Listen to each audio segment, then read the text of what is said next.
All right, guys. Our next guest is one of the biggest names in the UFC welterweight division. He headlines UFC Singapore against Demian Maia on October 26th, the 27th in Australia. And if things are about to get funky here on Submission Radio because Ben Askren is back on the program. Ben, welcome back to the show, man. It's great to have you back here.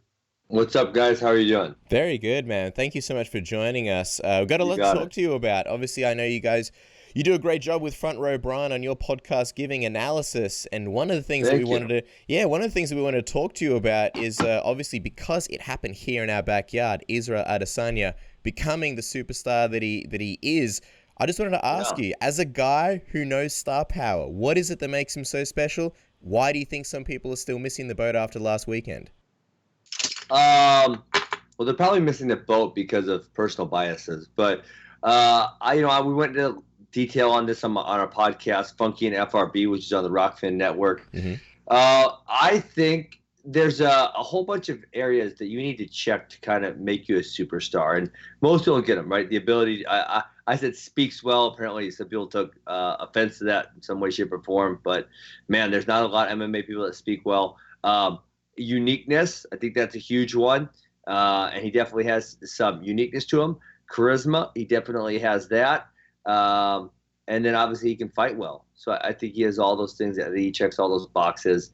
I think there's just something just a little bit different about him that attracts people's attention. It's interesting to hear you break it down like this and sort of, the criteria. And you're obviously a guy that people are drawn to massively ever since, in one and then since crossing over to the UFC. Did you ever sit down and sort of think about yourself as far as a star? Did you ever look to check those boxes? Or is it something that just kind of happened organically over time? Well, I always wanted to be me. I never wanted to be, create a character. And I suppose if you want me to pull back the curtain, I might play it up a little bit or try to be maybe more antagonistic on social media than I maybe would be in normal everyday life. But you know what's funny is I think the thing about me that caught on when I got into the UFC was that I'm just a normal dude. I'm relatable. I'm just trying to be myself, and I think that genuineness really caught on with people. And I think it's kind of funny to put it this way, but in the sport of mixed martial arts, I think that is kind of unique in its own way. And then obviously I don't look like normal fighter with the body style that I have. I think I speak a little different. Obviously, I think I speak very well. So I think there's a handful of those things. I mean, we remember we've been following your career for a really, really long time, long before you were in the UFC. And I mean, we've interviewed you before you've been in the UFC as well. But how did it feel when everything actually caught on, when you were in the UFC, when you became the biggest star, one of the biggest stars in the company, when people couldn't get enough of Ben Askren? What was going through your mind at that point? I mean, I imagine you would have thought you would have gotten there eventually, but when it actually happened, was it a weird feeling of actually being at that level and people being so crazy about you, wanting to just have more of you all the time? Well, I think the thing that kind of caught me off guard was I am kind of antagonistic on social media. I pick on people. I kind of try to get at people's skin. And so I had been more of like a person, that people like to pick on, if you will, or be angry or tell me I suck or whatever it is. And then for some reason, it was like the script flipped all of a sudden. And, obviously I kind of outlined all those things that I think you need to be a star, but sometimes you just don't know when it's going to hit, right? You don't know when something's going to catch on. And I feel like I was the same guy for a decade. Then all of a sudden, it just popped fast. I remember UFC 230 in New York. You did your first kind of UFC media scrum, and it's like, we're all in the back as media. You got fighters coming in post-fight, obviously the winners, and people kind of like, oh yeah, there's this guy, there's that guy. And then you walked in, and I don't remember exactly what you said, but it was kind of like, all right, guys, I'm here. And everyone sprinted to their cameras, people crawling over each other, and you just captured the room. Do you remember that moment? I feel like you knew you had arrived. I felt like that was a lot of fun. I mean, I guess, in that instance, I feel like it's easy to identify as there was an anticipation for years and years and years of waiting for people for this moment to happen. And this moment finally happened, and everyone had been waiting for it, and everyone wanted to hear what I had to say about it. And obviously I was ready. I was excited. And now I've had a very busy year. I got in there in March, I got in there in July. I'm getting back in here in August. October. And hopefully I get a win. Maybe I can who knows? Maybe turn around and get back in there by the end of the year. You never know. I mean, you got all of that attention. Everybody was obsessed with you. And then you went through this loss to Jorge Masvidal. And then it's kind of like a different chapter where people start giving you more sort of, I mean, they've always been critical, but more criticism again.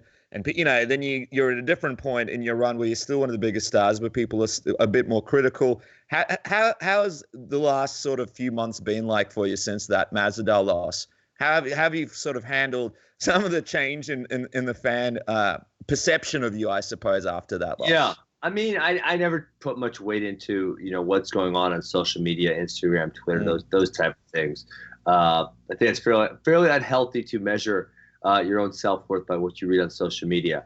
So yes, people attack me like a honey badger on there. That being said, man, I made one mistake. I made a dumb mistake. He got me real good. But, man, I've been in the game this was my 20th fight. I'd never once been dropped or rocked before in a fight. And so, for it to happen on such a large stage at a fight that so many people were anticipating, at a fight that was going to springboard me to a title fight, when all those things came together, obviously that's very unfortunate for me. But I took my time off. I got right back into training. I'm fighting Demian Maia in a week and a half. So I'm ready to go. And in a weird sort of way, do you feel like this adds more to the Ben Askren story when it's said and done? Not. Like, well, I mean, look, you came in, you are a huge star. You go for this loss, but now you're back on track with Demian Maia, sort of coming back up and down, and then eventually possibly winning the title. Do you think when it's said and done, this loss could actually add something to the story? Yeah, we'll see how it all unfolds. Obviously, I would have not liked for it to happen, and I think the uniqueness of me getting a title shot after only 2 UFC fights would have been a great story. That being said, every story that's ever been written in the history of time, it has its hero, and then usually the hero faces some type of adversity, and then the hero comes back from the adversity, and everyone celebrates it. So obviously, that was my adversity. So now everyone's waiting to see how I'm going to bounce back from it. And I guess the fascinating thing about this Maia fight, when you first signed on, you said that this is going to decide, who is the best MMA grappler on planet Earth. How important is it sort of for you to prove that and I guess kind of hold that title? It's fun because I've been watching Demian for years. I scouted him when Tyron fought him. I actually tried to emulate his style for Tyron to make it as believable as possible. We got Tyron ready. Tyron stopped 27 takedowns. So I think I very adequately emulated Damian's style for that fight. But yeah, he's someone I respect a lot. One of the things I respect the most about him is it's something actually I put the Funky and FRB show. We put little clips up from our podcast, and I put one on Instagram. And it's going nuts about how jiu-jitsu guys have no takedowns. And we saw it with Kron Gracie. Is legit a very high level grappler. This man won the ADCCs. I can't remember what year right now, but he won the 800. He won the ADCCs, and yet it's like he looked clueless. He looked absolutely freaking clueless on how to get a takedown on last Saturday night. It was ridiculous. It's not like Cub Swanson was a high-level Division I wrestler. That is not the case. And so one of the things that I actually appreciate and like about Demian is that he's a jiu-jitsu guy who kind of put his ego away and said, okay, well, I am a jiu-jitsu guy, but I'm going to learn how to wrestle so I can take people down and then do my jiu-jitsu from there. And I like that. And I don't think enough jiu-jitsu people do that. And I think if more people followed Damian's lead, they would be better off.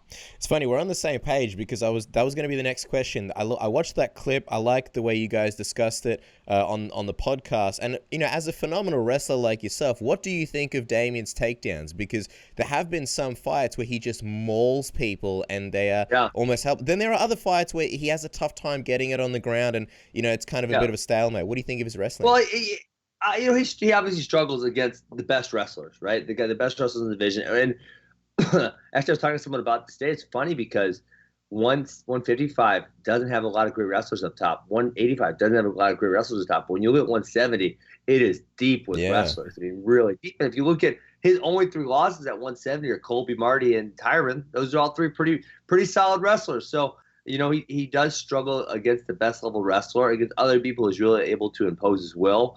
And so obviously I think that's when you look at that recipe, I think that's something that favors me. I guess here's the interesting thing, right? Like a lot of the times when Maia loses to top wrestlers, they kind of like Tyron, for example. He used the anti-wrestling, the reverse wrestling. Yes. Kept the feet kept the fight on the feet. Are you going to sort of go straight into Maia's danger zone and take him down to the ground? Because I know sometimes when you get two great grapplers, it becomes a bit of a stalemate, and it's a kickboxing match. Well, I think so. The one thing I have Tyron, Tyron didn't want to wrestle him. Tyron felt he had the stronger advantage striking, and he did. He won all 5 rounds. Marty and Colby, I don't think they're super confident in their jiu-jitsu. Neither one of them. I don't believe they have great jiu-jitsu. And so I'm not going to go out there and do dumb stuff to take Demian down, like, just real risky stuff. I'm not going to do that. But I will go for the takedowns, and I am very comfortable on the ground. I had actually brought in a really high-level grappler for my training camp, and I have a high-level coach in Mark Lehman, and just everything was feeling really good, preparing for a lot of positions that I think we'll see in the fight. So, I'm not going to just dive in for takedowns, but I probably will get my takedowns. I will secure top position. I think I'm a very dominant top position, and I'll be able to stuff all of his sweeps and land a lot of damage for top. Do you think he'll be, I mean, we've seen him, he's happy to work off his back, but obviously he knows how high level your wrestling is. Do you think we'll see the same Demian Maia in this fight that's willing to work off his back, or do you think he'll be trying to get that top position or a better spot whenever he goes to the ground with you? Yeah, I'm sure he will be trying to get the top position. And he is comfortable off his back, but again, if you watch the Demian of the last 5 years, we talk about how good his wrestling has gotten for a jiu-jitsu guy. Man, he wins a lot of fights on top. He gets a lot of takedowns. And that's not saying he never works off his back, but he does a lot of his work from top. And I don't think that's a position he's going to be able to secure. And if he does once or twice somehow, he gets me down, I feel pretty comfortable being able to get back up and reverse the situation. I think it's a fascinating matchup stylistically. I also love that it's happening in Singapore, a place that you're super familiar with. But I was wondering, historically, like guys who have beaten Demian Maia, they typically go for a title shot, next or a fight or two afterwards. What do you think a win sort of gets you, if you're able to beat Demian Maia at Singapore? Well, I don't think I will be able to get a title shot. But yes, I mean, Demian Maia, although he's ranked 10th, is one of the best guys in the division. And obviously, he essentially, he fought Tyron in the title fight. And then he kind of propelled both Marty and Colby to title fights. If it wasn't directly before, it's very near that title fight realm. So what I hear is what I think it does. I think a winner of Demian Maia puts me back up into the upper echelon of the welterweights. I think then I can call out, someone else who's very highly ranked, and then a win there, puts me in that realm where I could be getting a title shot. Set the record for us straight, Ben, because we've been having this sort of discussion with a lot of our guests and just between ourselves about the meaning of the BMF title compared to the actual title in the division. I mean, you're a guy that understands promotion. UFC 244 may be one of the biggest cards of the year, and whoever holds that quote-unquote BMF title could be one of the most popular guys in the division. And we know titles are around to sell fights. It's prize fighting at the end of the day. So where do you put the worth of a BMF title compared to the worth of the actual title in the division? And if you beat Demian Maia, which one would you be more interested in fighting for if you were given the opportunity to? Oh, the BMF title, that's a one-off, where they're going to do it one time and then it's whatever, it's gone. It's, hey, they did it one time, that's kind of cool. Now it's done and gone with.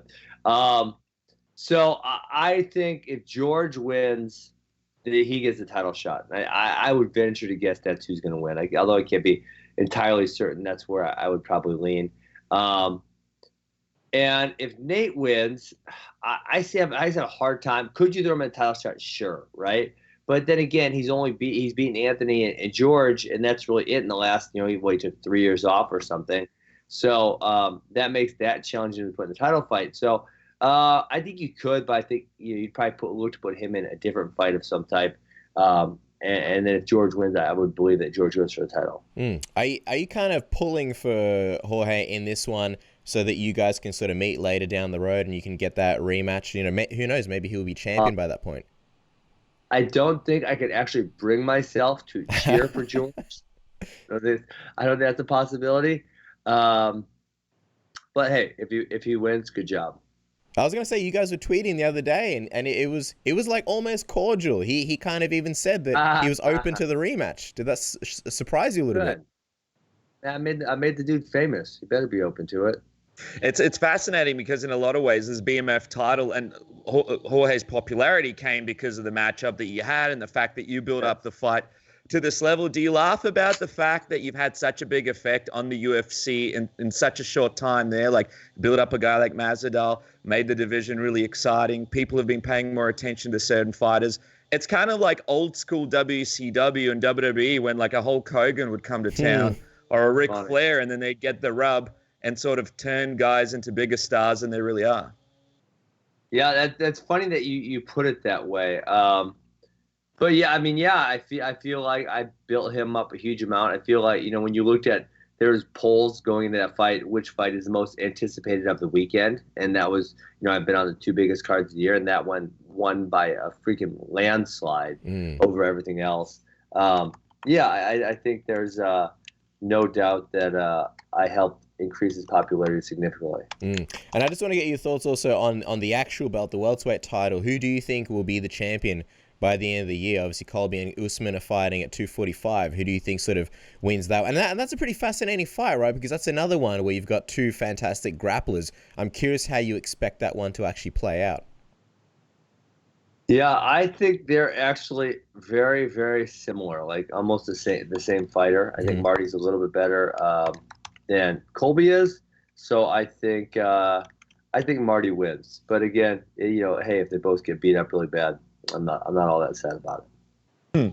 I mean, I've been wanting to ask you this as well. If you had to fight one of those guys for the title, you've had a history with Usman, you've had a history with Covington. Who sort of interests you more to win the belt against? Man, that is an interesting question. Yeah. Because I don't really want to cheer for either of them, right? And I dislike them both equally, I would say. I don't think I dislike one of them more than the other. So you know what? I'll say no preference. I don't really have a preference. I'm wondering what you think. Here's the crazy thing, right? You've obviously got Askren Wrestling, and that's a very tight-knit team. And then you and Tyron Woodley are sort of like MMA's bromance, right? Like, you even did scrums together and stuff. Yeah. Do you get a laugh when you see like Covington and the situation that he's going through at ATT, where a lot of his teammates have kind of turned on him? Colby's a terrible person. I've been telling you guys. I have been telling the outside world this for many years. I am in the wrestling community. The wrestling community is tight-knit. We know who sucks and who doesn't suck. Now, here's the deal. Everywhere Colby's been, nobody likes him. They don't like him. No good reviews. We are seeing that now come out of ATT. I mean, everyone's kind of been keeping quiet. But think about all the different people who came out against him. Joanna, Dustin, George. I mean, who likes him? Can you guys name me one person from ATT who stuck up and said, you know what, I actually think Colby's a really good guy, he's just misunderstood. Hey, Colby really adds a lot to this team. Can you guys name me one person who said that? To be fair, we are in Australia and Coconut Creek is pretty far away. But I wanted to ask... you listen to the media and you see on Twitter, who's defending Colby from ATT? I mean, if you're putting me on the spot, I don't really have anyone. I guess Dan Lambert. Apparently, there's some porn stars. There's some porn stars that have jobs thanks to Colby. He pays them, and Dan's the owner, so he doesn't count. Name me one other peer of Colby at ATT who's got his back. I mean, I don't think you can name one. Can Mike Brown be angry at anybody? I think that guy is unable to dislike anyone. Not a peer. He's the coach. Name me a peer. A peer of Colby. Bobby Lashley. Bobby Lashley loves him. There's one. WWE. Really? There's one. Yeah. Well, Bobby Lashley likes Colby? Yeah. They're good friends. You guys are lying. Yeah, they wrestle, and even in TNA, I believe they're an unofficial team in pro wrestling. Send me a link. I don't buy this. I'm gonna Google it right now. I love it. That's funny. I was gonna say I guess with Colby, a lot of people would think, you know, it's a competitive rivalry, and maybe you don't really like his shtick and his gimmick. But are you saying it's kind of more based on what you've seen and heard behind the scenes? I know it for a fact. Nobody likes him. Do you have any appreciation for his pro wrestling gimmick? Because you're a man who knows gimmicks in pro wrestling, right? Is there a part of you that sees him and what he's doing and he's like, I get it. I get what he's doing? I feel like you guys are two different sides of the coin. You're doing it a little bit more genuine. He's the Joker to your Batman. No. He's a little bit of a Joker, but genuinely, no one likes him. Like in real life, he's really a douchebag. For real talk. Listen, I can't find it. I found one article from 2017 talking about Bobby Lashley and Colby Covington a little bit, and it definitely does not go in depth. So I'm not going to give you guys credit for that one. Hey, we need some kind of credit. Let me ask you this, Ben. The other man that's been sort of talked about by Dana White to return to the UFC is GSP, and he's a guy that everybody has wanted to see. Oh, that was ridiculous. Well, what do you make of it? I mean, Dana says I just don't like it because it's like it just feels like. Now, obviously, he did one time, right? He fought Michael Bisping, but he essentially retired. It was 2013, correct? I think so. Yeah. 2013. Against so Hendricks, Yeah, we're 6 years later. Now, he did have one fight, so I'll give him credit for that. But it seems like probably about once a quarter, his name pops up linked to somebody. Yep. And it's just like, dude, like, are you going to fight or are you not going to fight? If you're not going to fight, cool. That's fine. You're great. You're one of the greatest of all time. That's great, right? If you are going to fight, hey, let's get you in here. Let's see you fight a few people. That's great also. But it's kind of the same gig that Conor's pulling right now. Conor is every time he calls out somebody, but we haven't seen him in the cage. And so it's like, you're either going to do this or you're not going to do this. And it's cool for a little bit, but now, you've been doing the same thing over and over and over. It's just like, okay, either do it or don't do it. We don't want to hear about it anymore. And do you think, I mean, and 155 as well, and he's close to 40, do you think he could be the guy that actually dethrones Khabib, or is it just a little bit too late even to talk about this fight? I mean, he looked good against Michael Bisping, and if you said find someone to beat Khabib, he's a very good choice.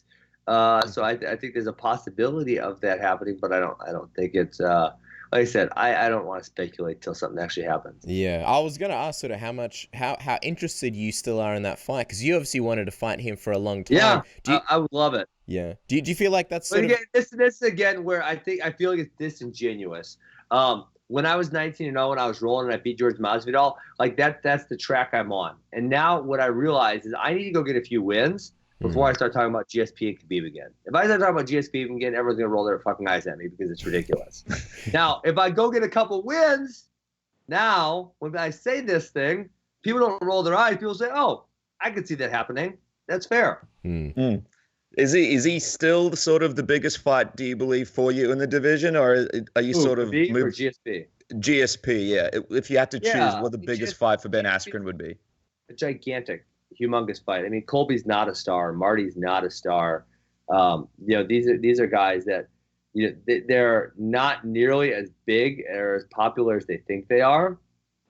And GSP's star, I would say, still dwarfs both of those guys. It's fascinating, right? Because we're in this time of money fights, and I know that when you came to the UFC, you said you wanted to prove that you are the best. So I'm just trying to figure out which trajectory you're on. In an ideal scenario, right, the end of the rainbow, would it be, you fighting for the belt against, Colby, Kamaru, whoever is the champion then, or would it be a fight against GSP, a guy that, people but consider... GSP proves you're the best. GSP might not have the belt, but you beat GSP, man. You're a legend. I'll tell you what, it's absolutely fascinating because obviously you go up against Demian Maia. Now, I feel like in a lot of ways, people are forgetting how good Demian Maia is, and you're kind of reminding them with a lot of these clips, sort of talking about his credentials. Do you feel like people forget how dangerous a guy like Demian Maia is as you go into this fight with him? Yeah, I mean, I think it's simple. I think fighting is fickle. People remember their last fight. Demian did not look outstanding in his last fight. And so people are kind of forgetting how good he is. But I didn't forget. I trained for the best Demian Maia. I'm ready to rumble. And I'm going to get in there and mix it up. Wow, there you go. Brandon, really appreciate the time you're giving us. We're about to let you go. I just wonder, at the start of the interview, you were kind of like, hopefully I get the win. Hopefully it goes well. We'll see. Which is kind of very, very true to you, right? Kind of seemingly laid back, but behind the scenes taking it very seriously. How important is this fight for your career? When you look at the UFC trajectory, how you came in, the loss to Masvidal. This is huge. Yeah, this is huge. If I can't get the win here, I might be in trouble. You wouldn't retire afterwards, would you? If things didn't go your way? I'd have to think about it, but Man, if I don't win this fight, I'm knocked way down the rung. So I don't think that's going to happen, but I'm gonna get in there and mix it up, and then after that, we'll have to see where it goes. Well, there you guys go. Ben Askren. He's headlining UFC Singapore. Just quickly, Ben, as we wrap up, we see The Rock is going to be putting the BMF title around the waist of the winner of Madison Square Garden. I just got to ask you, man, if you ever sort of fight for one of those titles, is there a pro wrestler that you'd like to wrap the title around your waist? Pro wrestler. I would. Let's go with Will Ferrell. Oh, Will Ferrell. Why Will Ferrell? That'd be awesome. I don't know. I think he's hilarious. That's it. No good reason. All right. He'll be wearing the Anchorman suit. Yeah, and I feel like he'd be dressed as Ben Askren, try to get the curly hair, shorts, and everything. That guy loves to be in character. So before he gets the belt wrapped around his waist by Will Ferrell, he fights, obviously, Demian Maia, UFC Singapore. Of course, check out his show, Funky and Front Row Brian. You can check it out on Rockfin. Of course, follow him on Twitter, Instagram, @Ben Askren. Ben, love having you on the show. Best of luck in Singapore. Great to see you return to the area. Thanks a lot, guys. Peace.